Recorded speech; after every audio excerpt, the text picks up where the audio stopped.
Hello दोस्तों, आप सभी लोग हमारे यूट्यूब चैनल MKS स्टडी में हार्दिक स्वागत है। जैसे कि फ्रेंड्स, हम प्रकाश के पहले वीडियो में बात किए थे मतलब कि प्रकाश की चाल के बारे में, लेकिन दूसरी वीडियो में बात करेंगे मतलब कि प्रकाश के कौन कौन से गुण होते हैं। ठीक, देखिए प्रकाश में मतलब बहुत सारे मतलब कि 8, 9, 10 गुण के बारे में बात करेंगे। देखिए मतलब विद्वत मतलब कि एक एक करके देखते हैं उसके बारे में क्या पढ़े हम लोग। तो पहले तो पढ़े प्रकाश। ठीक, देखिए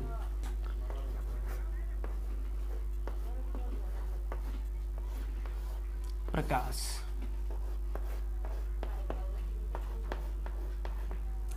ठीक है, देखिए अब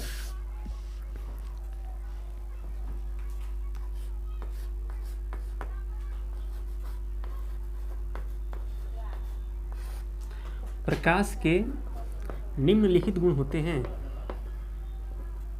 निम्नलिखित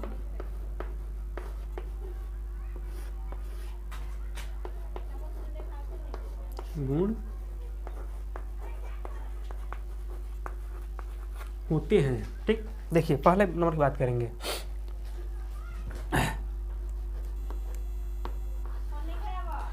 पहले बोलेंगे मतलब कि जो प्रकाश होता है वो निर्वात में भी चल सकता है। ठीक ना, इसको चलने के लिए माध्यम की आवश्यकता नहीं होती है। ठीक ना,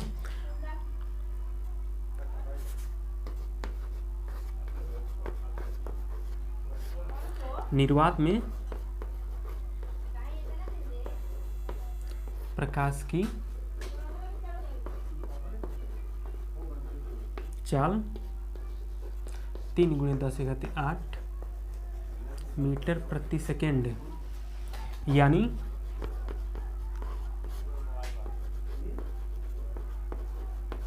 प्रकाश निर्वात में भी चल सकता है।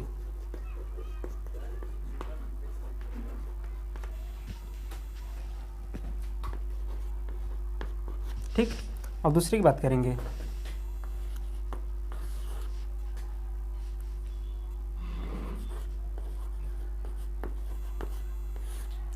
प्रकाश एक सरल रेखा में गति करता है।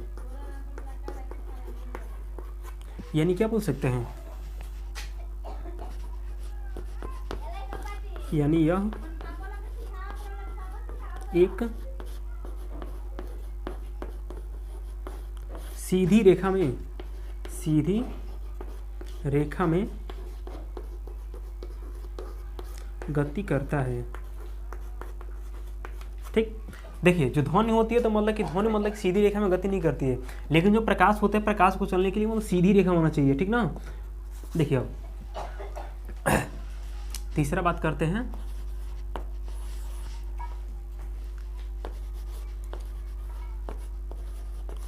प्रकाश जब एक माध्यम से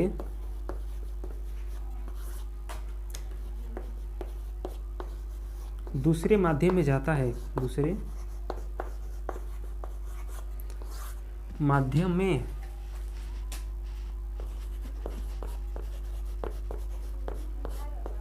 जाता है तो उसके वेग में परिवर्तन हो जाता है। परिवर्तन हो जाता है। ठीक ना, जैसे कि निर्वात में प्रकाश की चाल अलग होती है और गैस में अलग होती है, चाहे द्रव में अलग होती है और ठोस में अलग होती है। ठीक ना, इसकी मतलब कि एक माध्यम से दूसरे माध्यम में जाएगा तो उसके वेग में परिवर्तन हो जाएगा। जैसे बात करते हैं, यहाँ पे ले लेंगे, यहाँ पे गैस ले लेंगे। ठीक ना, और नीचे ले लेंगे जल, तो प्रकाश आएगा ना तो उसके वेग में कुछ ना कुछ परिवर्तन जरूर हो जाएगा। ठीक ना, ऐसे अगले अपवर्तन में बात करेंगे मतलब कि किस माध्यम में अभिलंब की तरफ झुकती है और किस माध्यम में अभिलंब से दूर हो जाती है। मतलब कि इतना जानिए कि मतलब कि प्रकाश होता है एक माध्यम से दूसरे माध्यम में प्रवेश करता है तो उसके वेग में क्या होता है, परिवर्तन हो जाता है। कुछ उसका वेग घट जाता है चाहे बढ़ जाता है। देखिए अगले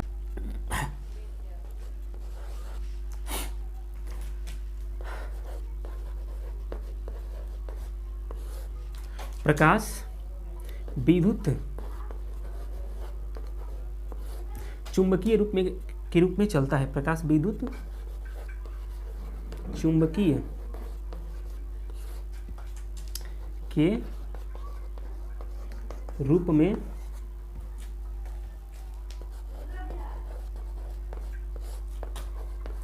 चलता है, ठीक ना। और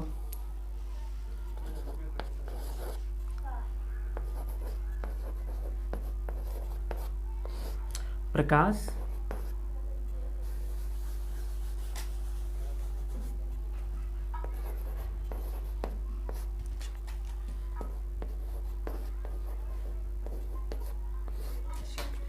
चिकने सतह से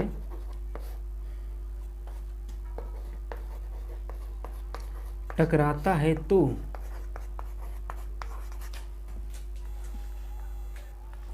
वहाँ उसका परावर्तन हो जाता है, परावर्तन हो जाता है, ठीक। इतना तब तक आप लोग नोट करिए, ठीक। देखिए अगले नंबर की बात करेंगे तो प्रकाश में द्वैत गुण होते हैं, ठीक ना। प्रकाश में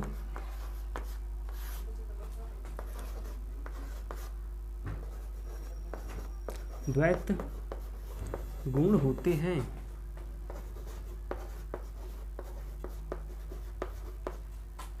जैसे कि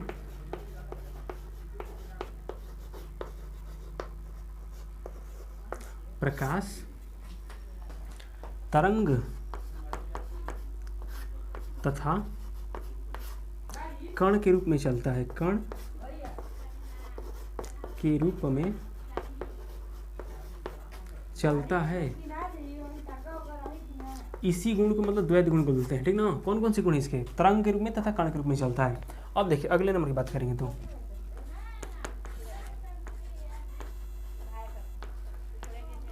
प्रकाश अनुप्रस्थ तरंग के रूप में चलता है, तरंग के रूप में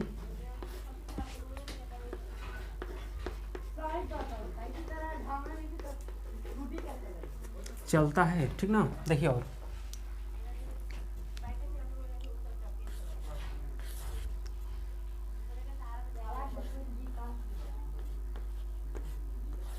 प्रकाश विद्युत चुंबकीय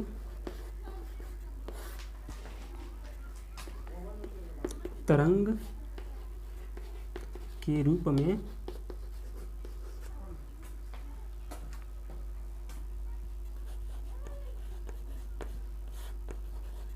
चलता है। देखिए ये विद्युत चुंबकीय तरंग जो होती है, जो तरंग के रूप में लिखे ना क्या कि तरंग के रूप में चलता है, तो जो होती है विद्युत चुंबकीय तरंग, तो मतलब इनको चलने के लिए माध्यम की आवश्यकता नहीं होती है, ठीक ना। ये मतलब बिना माध्यम के चलते हैं। अब देखिए बात आती है कौन सा है, अनुप्रस्थ तरंग। तो अनुप्रस्थ होती है मतलब कि जो पढ़ेंगे ना तरंग के बारे में, जब पढ़ेंगे तो आती यांत्रिक तरंग है। तो यांत्रिक तरंग में अनुप्रस्थ तरंग होती है तथा अनुदैर्घ्य तरंग होती है। जो प्रकाश चलता है तो मतलब अनुप्रस्थ तरंग के रूप में चलता है तथा प्रकाश विद्युत चुंबकीय तरंग के रूप में चलता है, ठीक ना। देखिए आगे और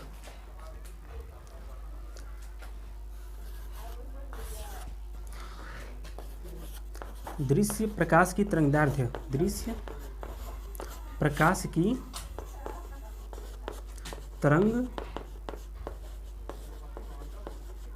तरंगदैर्घ्य 3900 एंगस्ट्रॉम से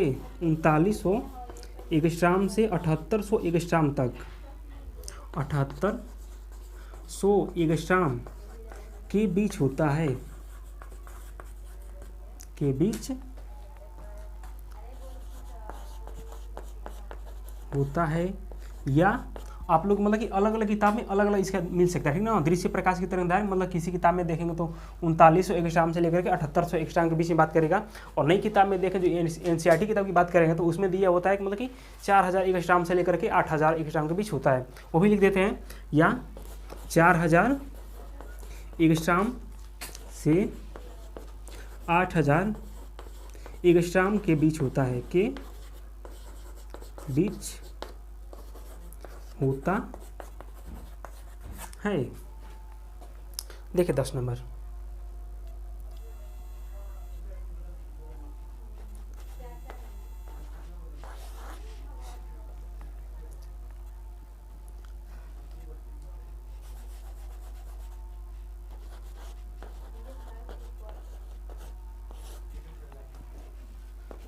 प्रकाश में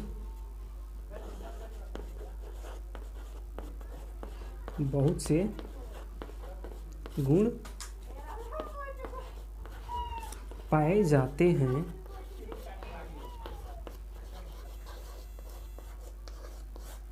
जैसे, देखिए पहली बात करेंगे परावर्तन।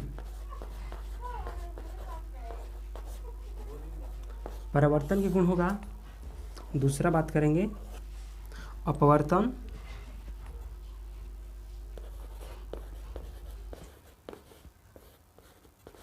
अपवर्तन। फिर बात करेंगे विवर्तन।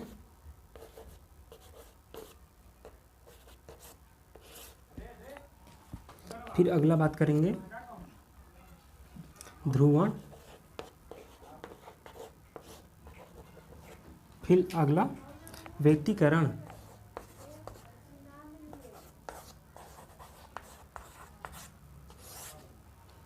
क्या क्या लिखे हैं? प्रकाश में बहुत से गुण पाए जाते हैं जैसे में परावर्तन, अपवर्तन, विवर्तन, ध्रुवण और व्यक्तीकरण इत्यादि।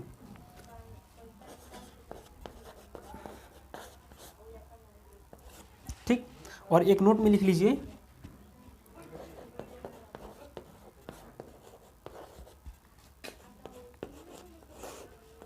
प्रकाश की वेग की गणना सबसे पहले रोमर ने किया था। ठीक ना,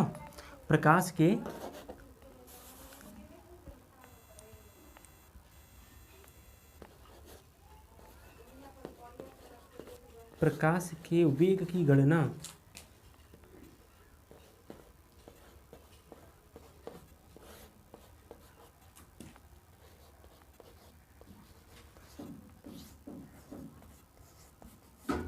रोमर ने किया था। ठीक ना, तो आप लोग मतलब इतना डाटा कलेक्ट कर लीजिए। ठीक,